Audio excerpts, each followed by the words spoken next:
Hello everyone, if you're getting this error in Java Virtual Machine Launcher could not create the virtual machine, then you have come to the right place, because in this video I'm going to show you how to fix this annoying error on Java easily. So first up, what you're going to do is you're going to open up your start menu, you're going to write here view advanced system settings, and then you're going to click onto environment variables. You're going to go into new here, right under system variables, you're going to write here _Java _options, and then you're going to go into variable value. You're going to put this value on here, and then you're going to click OK on here, click OK here as well, and after that click OK here.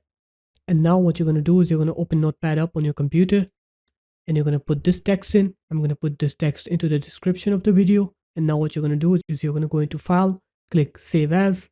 You're going to write here the file's name, you're going to write anything on here, and then at the format you're going to write here .bat. Make sure to select all files on here and then click save.